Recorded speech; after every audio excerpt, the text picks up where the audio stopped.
அனைவருக்கும் வணக்கம். இன்றைய நாள் எல்லோருக்கும் இனிய நாளாக அமையட்டும். எனக்கு ஆதரவு தந்து கொண்டிருக்கும் அனைத்து நல்லுள்ளங்களுக்கும் எனது மனமார்ந்த நன்றிகள். இன்றைக்கு நான் தமிழ்நாட்டு போண்டா தான் செய்ய போகிறேன். இப்போ நாங்கள் போண்டா செய்கிறதுக்கான இந்த கறி வைப்போம். இதுக்கு நல்லெண்ணெய் தான் நான் விடுறேன். கொஞ்சம் இவ்வளவு நல்லெண்ணெய் விடணும்.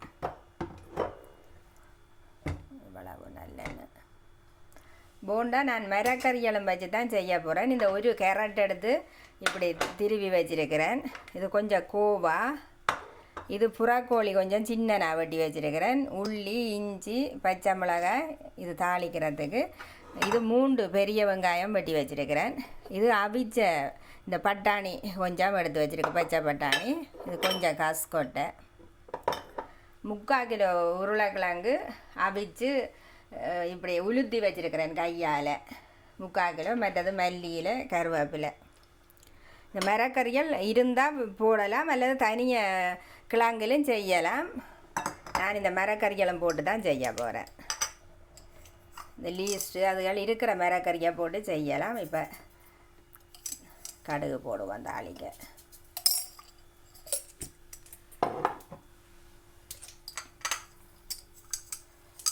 பெருஞ்சீரகம்,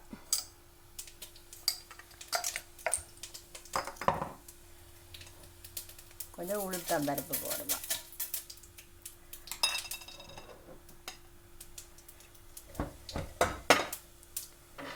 இந்த ஒரு தக்காளி பழமும் சின்னனா வெட்டி வச்சிருக்கிறேன். ஒரு தக்காளி பழம், இதுக்கு இவ்வளோத்துக்கும் புளிப்புக்கு இந்த ஒரு தக்காளி பழம் தான்.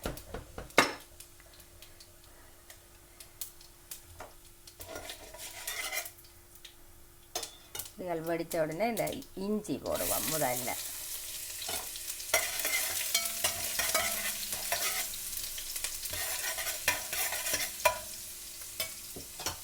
கொஞ்சம் பொரிஞ்சா பிறகு பச்சை மிளகாயும், உள்ளி இது ஒரு 1.5 பூடு உள்ளி வெட்டி வச்சிருக்கிறேன். உள்ளி கொஞ்சம் அதிகமாக போடலாம்.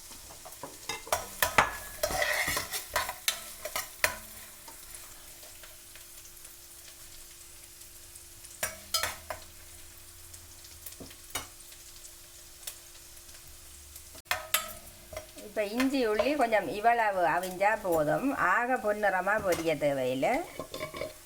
இந்த டைமில் உருளைக்கிழங்கு சமைக்கிறதால இந்த பெருங்காயத்தூள் கொஞ்சம் போடுறேன். இதையும் கொஞ்சம் எண்ணெய்களை போட்டு விட்டால் கொஞ்சம் நல்லா இருக்கும் வாசமாக. இப்போ இந்த வெங்காயத்தை போடுவோம் இதோட.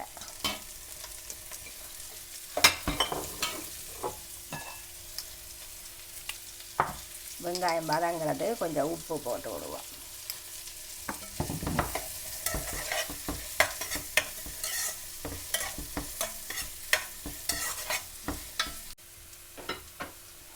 இப்போ நாங்கள் இதோட கருவேப்பிலையை போடுவோம்.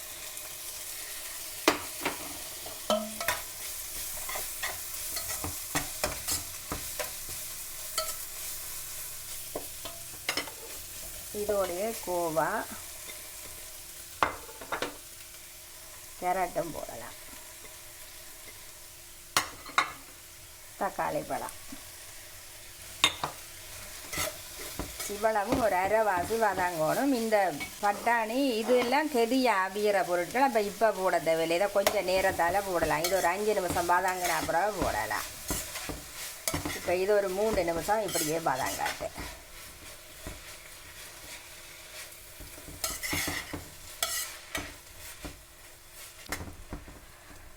இந்த மரக்கறிகள்லேயே தண்ணி வரும். நாங்கள் ஒரு சொட்டு தண்ணியும் விடக்கூடாது. விட்டால் நாங்கள் பிறகு இந்த உருண்டை பிடிக்க முடியாது. இப்போ இது ஒரு 4 நிமிஷம் இதை அவிஞ்சிட்டுது. இந்த டைமில் நாங்கள் புறாக்கோழியும், பட்டாணி, அதோடு ஒரு கொஞ்சம் காஸ்கோட்டை,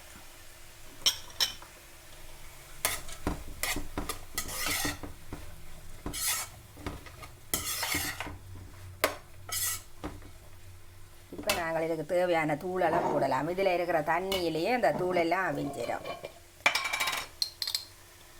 இது கிழங்கெல்லாம் போடுறதால கொஞ்சம் உரைப்பாக தான் செய்கிறது. 2 கரண்டி இது தனி மிளகாய்த்தூள்,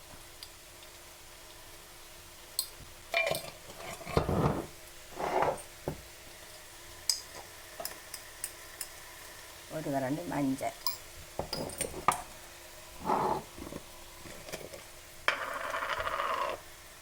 இது ஒரு 3 கரண்டி மல்லித்தூள் போடலாம்.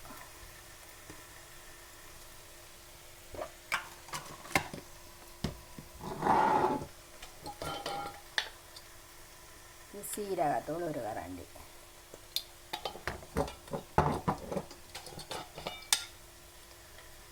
மிளகுத்தூளும் ஒரு கரண்டி. இதுக்கு உருளைக்கிழங்குக்கு எல்லாம் தேவையான உப்பை இப்போவே போடலாம். இது பெருஞ்சீரகம், பட்டை அதுகளெல்லாம் எல்லாம் அரைச்சி வச்சா இந்த கறி மசாலா தூள் ஒரு கொஞ்சம். இனி இதுக்கு ஒரு தூளும் தேவையில்லை.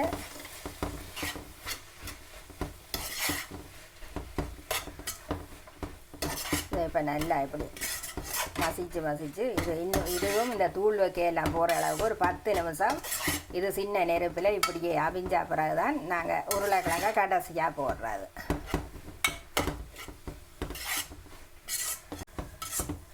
இப்போ இந்த மரக்கறிகளெல்லாம் ஒரு சின்ன நெருப்பில் 8 நிமிஷமாக வச்சு வதக்கிட்டேன்.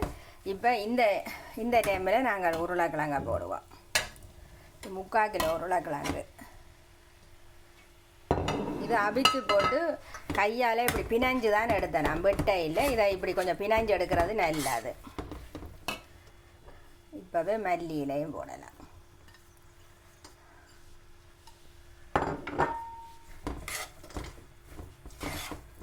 இந்த டைமில் எல்லாம் இப்படி நல்லா கிளறிட்டு உப்பை பாருங்க.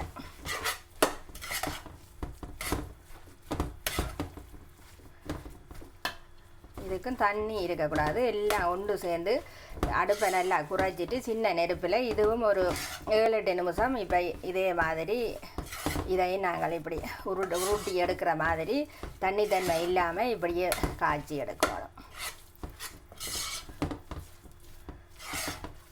இதுவும் சின்ன நெருப்பில் ஒரு 6-7 நிமிஷம் அடுப்பில் ஏறிக்காட்டு.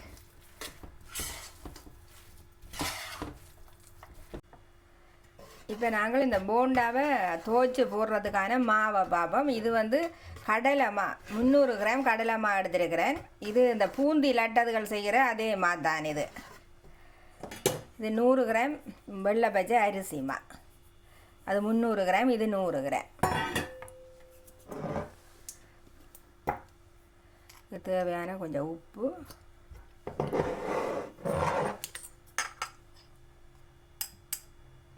கொஞ்சம் மஞ்சள் தூள், ஒரு கொஞ்சம் மிளகாய்த்தூள்,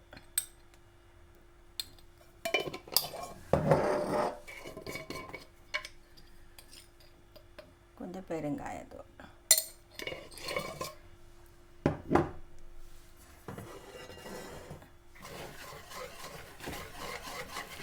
எல்லாமும் இது பச்சை தண்ணியில் குழைக்கிறது தான்.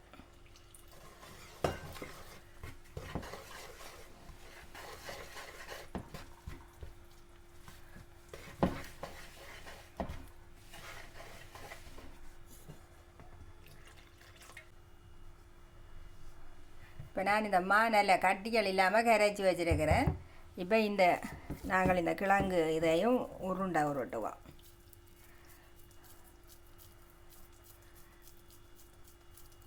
இதையும் எங்களுக்கு அளவான உருண்டையாக பெருசாகவும் உருட்டலாம், சின்னனாகவும் உருட்டலாம். இப்போ ஒரு அளவில் இப்படி உருட்டிட்டு தான் மாவில் அதை வச்சு பொரிக்கணும்.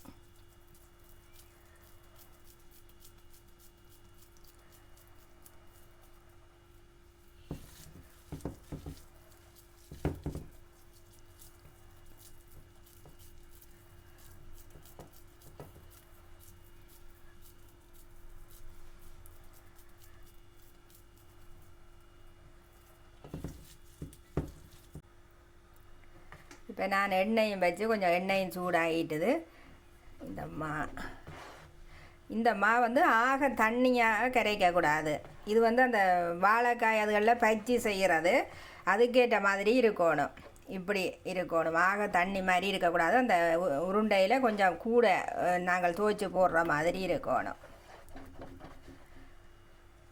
இப்போ எண்ணெய் சுட்டுட்டு தாண்டு பார்ப்போம்.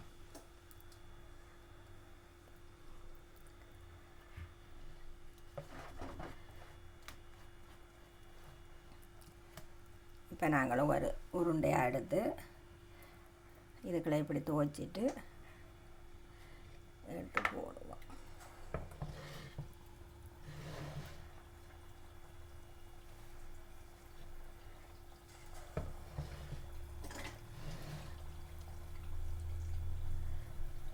உடனே பிரட்டியெல்லாம் விடக்கூடாது, இப்படியே இருந்தால் அது கொஞ்சம் நல்லா பொரியணும்.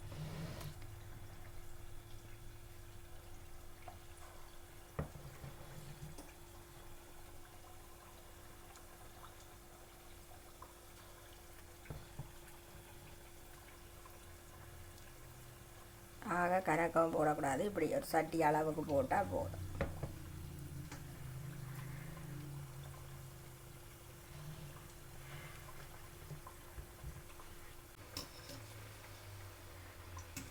இப்போ எங்களுக்கு இது எடுக்கிற அளவுக்கு வந்துட்டது.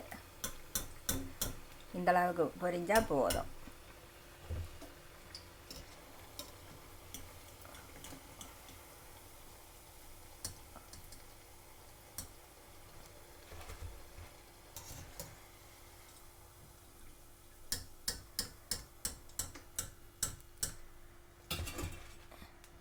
நாங்கள் எல்லாத்தையும் சுடுவோம் இதே மாதிரி. எண்ணெய் வந்து கொஞ்சம் கூடுதலாக வைக்கணும், இல்லாட்டி இது உடைஞ்சு இந்த எண்ணெய்களெல்லாம் உடைஞ்சு போயிடும். உடனே நாங்கள் போட்ட உடனேவே இப்படி அது எண்ணெய் வந்து இதுக்கு மேலால் வரணும்.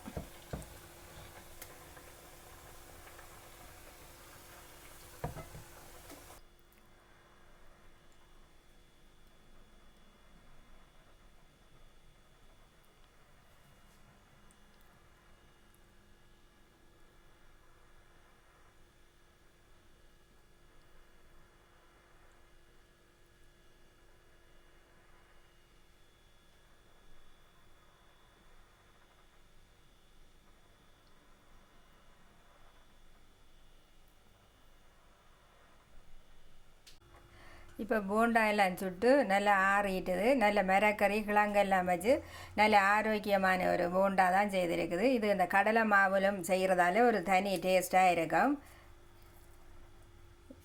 இப்படி ஒரு போண்டா நீங்களும் செய்து சாப்பிடுங்க. இத்தோடு எனது காணொளியை நிறைவு செய்கிறேன். லைக் பண்ணுங்க, ஷேர் பண்ணுங்க, கமெண்ட் பண்ணுங்க, சப்ஸ்கிரைப் செய்து எனக்கு ஆதரவு தாருங்கள். உங்களின் விலை மதிக்க முடியாத நேரத்தை ஒதுக்கி எனது காணொளி பார்த்த அனைவருக்கும் நன்றிகள்.